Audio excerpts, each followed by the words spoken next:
किराएदार बेटा। उठ जा नालायक, सुबह के 8 बजने को है। तुझे एग्जाम नहीं देना क्या? थोड़ी देर और सोने दीजिए ना पापा। तू उठता या फिर मैं तेरे ऊपर पानी फेंकूं? रोज गधों की तरह सोता रहता है, पेपर की कोई टेंशन ही नहीं है। और एक हमारा समय था जब हम पेपर में फेल होने के डर से रात भर पढ़ा करते थे, सो ही नहीं पाते थे। तो क्या अब आप उसका बदला मुझसे लेंगे? मैं 15 मिनट बाद उठ जाऊंगा, आप प्लीज जाइए, मुझे डिस्टर्ब मत कीजिए। इतना कहकर रौनक रजाई ढककर फिर से सो जाता है। तू वैसे नहीं मानेगा, रुक मैं अभी पानी लेकर आता हूं। बस फिर क्या था, इतना कहकर वो भागते हुए बाथरूम में जाते हैं और पानी की एक बड़ी सी बाल्टी लाकर रौनक के ऊपर फेंक देते हैं। पानी पड़ते ही रौनक झट से उठ जाता है। ये आपने क्या किया पापा? अब तो उठेगा नहीं तो यही करना पड़ेगा ना। वैसे थैंक्स डैड, आपके कारण ना अब मुझे नहाने की भी जरूरत नहीं पड़ेगी। चलिए अब आप माँ से बोलकर मेरे कपड़े निकलवा दीजिए, तब तक मैं ब्रश कर लेता हूँ। वैसे कल ना आप एक काम और करना, नहलाने के साथ साथ मुझे ब्रश भी करवा देना। ये ब्रश करने में ना मुझे बहुत आलस आता है। रौनक की बातों से अरविंद का मुंह खुला का खुला रह जाता है। वो अपनी पत्नी कमला के पास जाता है और रौनक की हरकतों के बारे में बताता है, जिसे सुन उसकी पत्नी हंसने लगती है। तुम अपने बेटे को समझाने के बजाय हंस रही हो। रौनक बच्चा है, धीरे धीरे सुधर जाएगा, आप क्यों उसके पीछे पड़े रहते हो? अभी नहीं सुधरेगा तो कब सुधरेगा? 10वीं क्लास में है रौनक, वो अब कोई बच्चा नहीं रहा। अरविंद की इतना बोलते ही वहां रौनक भी आ जाता है। क्या डैड, मैंने आपको एक काम दिया था, वो भी नहीं हुआ आपसे। अरे क्या हुआ बेटा? माँ, मैंने डैड से बोला था कि वो आपको बोलकर मेरे स्कूल की यूनिफॉर्म निकाल दे, लेकिन मेरे पीछे पड़ने के अलावा इनसे एक काम ढंग से नहीं होता। देख रही हो कमला, देख रही हो अपने लाडले को? अरे आप चुप रहिए जी।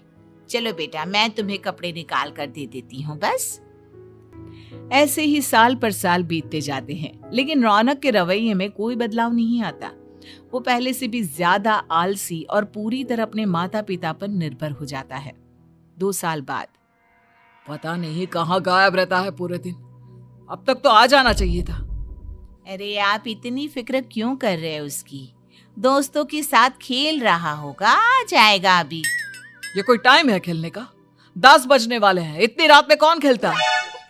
कमला कुछ कहती उससे पहले ही रौनक वहां आ जाता है। मम्मी जल्दी से खाना लगा दो, बहुत भूख लग रही है। तुम्हें तब तक खाना नहीं मिलेगा जब तक तुम बता नहीं देते कि इतनी रात गए कहां से आ रहे हो। ओ प्लीज डैड, अब आप एसी पे प्रद्युमन बनकर मेरे सर पर बंदूक लेकर मत बैठ जाना। अपनी फालतू की बकवास बंद कर और बता कहां से आ रहा है। माँ अब समझाइए ना डैड को। बता देना बेटा, इनको भी तसल्ली हो जाएगी। आप बोल रही हैं तो बता देता हूँ, मैं दोस्तों के साथ मूवी देखने गया था, इसलिए देर हो गई। तो इन सब चीजों में मेरे पैसे उड़ाता है। कभी 1 रुपया कमाने के बारे में सोचा है तूने? जब देखो हवा की तरह पैसे उड़ाता रहता है। माँ अब आप इन्हें चुप करा दीजिए, वरना ना मुझे गुस्सा आ जाएगा। अच्छा क्या कर लेगा? बता ना क्या कर लेगा तू? वैसे बात तो ठीक ही है, मैं कर ही क्या सकता हूँ। पैसे तो फिर भी मैं आपसे ही मांगूंगा ना। चलिए अब ये सब बात छोड़िए और मम्मी मेरे लिए खाना लगा दीजिए। अभी लगा देती हूँ बेटा। मैं बता रहा हूँ कमला, एक दिन ये ऐसे ही बिगड़ जाएगा। ओफो, आप क्यों इतना पीछे पड़े रहते हो मेरे बच्चे के? बाद की बात में देखेंगे, अभी आप शांति से उसे खाना खाने देंगे। अगले दिन डैडी मुझे 10,000 रुपए चाहिए। हाँ? अब इतने पैसे क्यों चाहिए तुझे? डैड आप बिना सवाल किए कभी पैसे नहीं दे सकते क्या? जब तक तू बताएगा नहीं तुझे पैसे भी नहीं मिलेंगे। अरे अब आप अपने बेटे को पैसे भी नहीं दे सकते? नालायक, तेरी उम्र के लोग नौकरी करते हैं और एक तू है जो नौकरी करने का नाम ही नहीं लेता कभी। आप लोगों के होते हुए भला मैं नौकरी क्यों करूं? अरे हम कब तक पैसे देंगे तुझे? तुझे भी तो अपने पैरों पर खड़ा होना होगा ना। कौन सा उधार के पैरों पर खड़ा हूं? अपने ही तो पैरों पर खड़ा हूं मैं। इसी तरह रौनक दिन प्रतिदिन लापरवाह होता जाता है। उसकी लापरवाही को देखते हुए अरविंद और कमला अपने बेटे की शादी कराने का फैसला लेते हैं और 1 महीने के अंदर अंदर ही रौनक की शादी मेघा नाम की लड़की से करा देते हैं। शादी के कुछ दिन बाद, रौनक, मुझे एक अच्छी सी साड़ी चाहिए, आप ला दोगे ना? हाँ, क्यों नहीं। कितने तक की आती है साड़ी? यही करीब 5,000 तक की। तुम चिंता मत करो, मैं आज ही डैडी से पैसे मांगकर तुम्हारे लिए साड़ी ले आऊंगा। आप कब तक ऐसे ही अपने पापा से पैसे मांगते रहेंगे? कोई अच्छी सी नौकरी क्यों नहीं कर लेते आप? अरे डैड के होते हुए मुझे नौकरी करने की जरूरत ही क्या है? पर आप ऐसे कब तक उनसे पैसे मांगते रहेंगे? कुछ आपको अपने दम पर भी तो करना होगा ना। अब तुम भी बाकी लोगों की तरह मुझे ज्ञान देना शुरू मत कर देना। साड़ी चाहिए ना तुम्हें, मिल जाएगी बस। इतना कहकर रौनक अपने पिता से पैसे मांगने चला जाता है। डैडी, मुझे 5,000 रुपया चाहिए।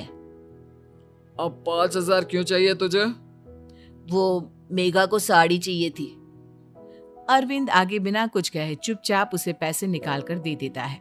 कुछ दिन बाद, तुम्हें नहीं लगता कमला, रौनक हम पर पहले से भी ज्यादा डिपेंड हो गया है? मुझे तो अब उसके भविष्य की चिंता होने लगी है। कल को हमें कुछ हो गया तो वो क्या करेगा? काश तुमने पहले ये सोच लिया होता तो आज हमारा बेटा इतना लापरवाह नहीं होता। तब मुझे कहाँ पता था कि मेरा लाड प्यार उसे इतना बिगाड़ देगा कि वो इस हद तक लापरवाह बन जाएगा। कोई बात नहीं, अभी भी देर नहीं हुई। मुझे पता है उसे कैसे सुधारा जा सकता है। कैसे? अरविंद कुछ कहता उससे पहले रौनक वहां आ जाता है और पैसों के लिए हाथ फैलाने लगता है। डैड, मैं और मेघा बाहर घूमने जाना चाहते हैं। अरे वाह, ये आज सूरज कहाँ से निकला है? Dad please. अच्छा चलो अब मुद्दे की बात करो। मुझे अब 25,000 चाहिए। अब तुम्हें 1 रुपया भी नहीं मिलने वाला।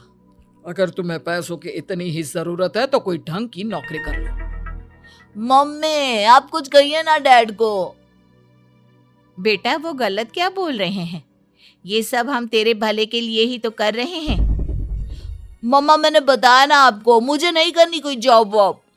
तो ठीक है, निकल जाओ हमारे घर से। तुम्हारे जैसे लोगों के लिए मैंने ये घर खड़ा नहीं किया है। जितना ये घर आपका है ना, उतना ही मेरा भी है। मैं कहीं नहीं जाने वाला। जाना तो पड़ेगा ही तुझे, क्योंकि अब मैं तेरा कोई भी खर्चा नहीं उठाने वाला। ठीक है, मत उठाइए मेरा खर्चा, मैं अपने दम पर भी जी सकता हूँ। तो बेशर्मों की तरह अब तक यहाँ क्यों खड़ा है? अपना सामान ले और निकल जाए यहाँ से। रौनक पैर पटकते हुए वहां से चला जाता है। घर से निकालना जरूरी है क्या उसे? बिना पैसों के कौन रखेगा उसे किराए पर? अगर उसका भविष्य सुधारना है तो हमें अपने दिल पर पत्थर रखकर ये कदम उठाना ही होगा। दोनों बात कर रहे होते हैं कि रौनक अपनी पत्नी के साथ एक बड़ा सा बैग लेकर घर से निकल जाता है, लेकिन घर से बाहर उसे कोई भी मुफ्त में अपने घर किराए पर नहीं रखता। अंत में थक हार कर वो फिर से अपने घर चला जाता है। क्या हुआ? थोड़ी देर पहले तो दहाड़ते हुए घर से निकला था, अब क्या हुआ? नहीं रखा ना किसी ने तुझे किराए पर? डैड प्लीज, मैं कुछ दिनों में कोई अच्छी सी नौकरी शुरू कर दूंगा। आप तब तक तो हमें रख लीजिए प्लीज। सुबह से रात हो चुकी है लेकिन कोई हमें रखने को राजी नहीं है। अब आप ही बताइए, इतनी रात को मैं मेघा को लेकर कहाँ जाऊंगा? ठीक है, बहू की वजह से मैं तुझे घर पर रख रहा हूँ, लेकिन तू इस घर में एक बेटे की नहीं बल्कि एक किराएदार की हैसियत से रहेगा। 3 महीने हैं तेरे पास।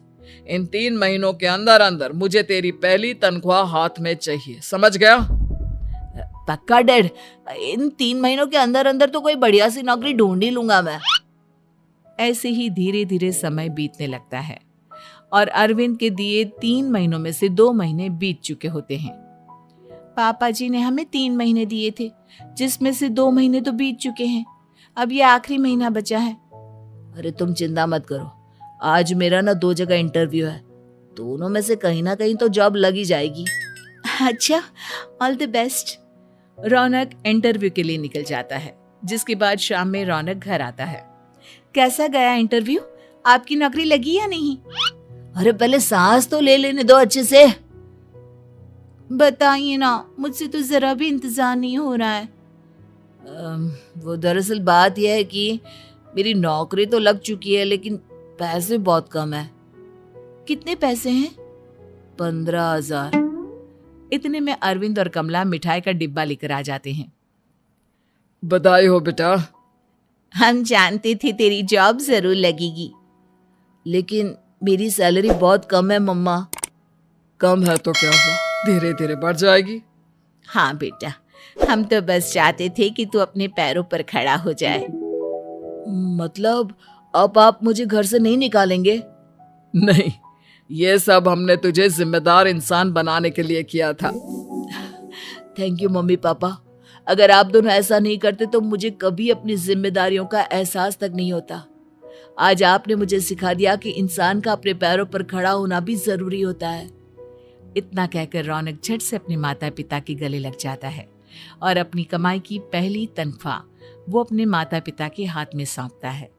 इस तरह रौनक एक गैर जिम्मेदार व्यक्ति से एक जिम्मेदार व्यक्ति बन जाता है।